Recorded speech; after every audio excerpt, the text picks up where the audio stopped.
BNP মহাসচিব মির্জা ফখরুল ইসলাম আলমগীরের বক্তব্যের কড়া জবাব দিয়েছেন অন্তর্বর্তী সরকারের তথ্য ও সম্প্রচার উপদেষ্টা মোহাম্মদ নাহিদ ইসলাম। বৃহস্পতিবার নিজের ভেরিফাইড ফেসবুক প্রোফাইলে এক পোস্টে এই জবাব দেন তিনি। পোস্টে তিনি লিখেছেন, বিএনপি মহাসচিবের নিরপেক্ষ সরকারের দাবি মূলত আরেকটা ১/১১ সরকার গঠনের ইঙ্গিত বহন করে।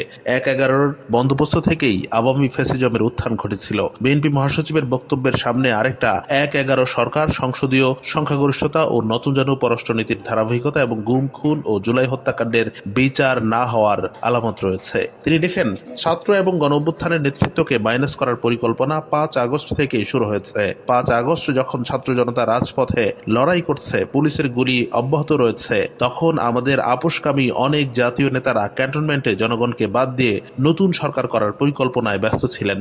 অনেকে ছাত্রদের কথাও বলেছেন সেখানে। নাহিদ লিখেছেন, আমরা ৩ আগস্ট থেকে বলে আসছি, আমরা কোনো প্রকারের সেনা শাসন বা জরুরি অবস্থা মেনে নেব না। আমাদের বারবার ক্যান্টনমেন্টে যেতে বলা হলেও আমরা যেতে অস্বীকার করি। শেষ পর্যন্ত বঙ্গভবনে আলোচনা ও বার্গেনিং এর মাধ্যমে ডক্টর ইউনূসকে প্রধান করে অন্তর্বর্তী সরকার গঠনের সিদ্ধান্ত হয়। আমরা চেয়েছিলাম ফ্যাসিবাদ বিরোধী রাজনৈতিক দলগুলো ও নাগরিক সমাজের সমন্বয়ে একটা জাতীয় সরকার। জাতীয় সরকার হলে ছাত্রদের হয়তো সরকারে আসার প্রয়োজন হতো না। জাতীয় সরকার অনেকদিন স্থায়ী হবে এই বিবেচনায় বিএনপি জাতীয় সরকারে রাজি হয়নি। কিন্তু অভ্যুত্থানের পরেই দেশে জাতীয় সরকারের প্রয়োজনীয়তা সবচেয়ে বেশি ছিল।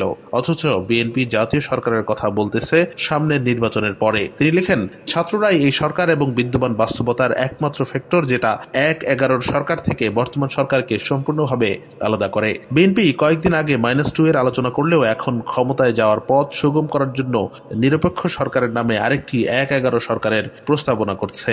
এ ধরনের পরিকল্পনা গণতন্ত্র ও জাতীয় স্বার্থের বিরুদ্ধে যাবে এবং ছাত্র জনতা কোনোভাবেই এটা মেনে নেবে না। আমি মনে করি এটা বিএনপির বিরুদ্ধেও ষড়যন্ত্র।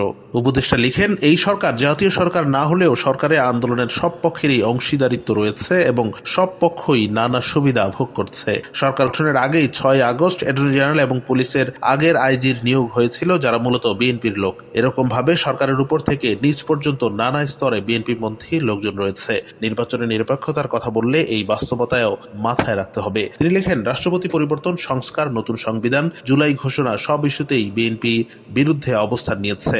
অথচ এগুলা কোনোটাই ছাত্রদের দলীয় কোনো দাবি ছিল না। কিন্তু দেশের স্থিতিশীলতা, বৃহত্তর স্বার্থ এবং জাতীয় ঐক্য ধরে রাখার জন্য ছাত্ররা বারবার তাদের অবস্থান থেকে সরে এসেছে। কিন্তু এর মানে এই না যে গণতন্ত্র বিরোধী ও অভ্যুত্থানের আকাঙ্ক্ষা বিরোধী কোনো পরিকল্পনা হলে সেখানে আমরা বিন্দু পরিমাণ ছাড় দেব। আওয়ামী লীগ বিষয়ে ভারতের প্রধান দলগুলোর মধ্যে ঐক্য সম্ভব হয়েছে, অথচ বাংলাদেশে আওয়ামী লীগ বিষয়ে আমরা ঐক্য করতে পারিনি। এত হত্যা ও অপরাধের পরেও হায়, এই জাতীয় ঐক্য লইয়া আমরা কি রাষ্ট্র বানাবো? তিনি আরো লিখেছেন, বাংলাদেশকে দুর্বল করা সহজ, কারণ বাংলাদেশকে সহজেই বিভাজিত করা যায়। এদেশের বড় বড় লোকেরা অল্প মূল্যে বিক্রি হওয়ার জন্য প্রস্তুত থাকে। আমি মনে করি না সমগ্র বিএনপি এই অবস্থান গ্রহণ করে, বরং বিএনপির কর্মী সমর্থকদের বড় অংশই অভ্যুত্থানের আকাঙ্ক্ষার বাস্তবায়ন চায়। বিএনপির দেশপ্রেমিক ও ত্যাগী নেতৃত্বকে আহ্বান করব, ছাত্র জনতার অভ্যুত্থানের বিরুদ্ধে না গিয়ে ছাত্র জনতার সঙ্গে বৃহত্তর ঐক্য ও সংহতির পথ বেছে নিন। উপদেষ্টা নাহিদ ইসলামের এই ফেসবুক স্ট্যাটাস মুহূর্তেই ভাইরাল হয়ে যায় এবং রাজনীতিতে নতুন কিছুর আশঙ্কা বলে অনেক বিশ্লেষকই ধারণা করছেন।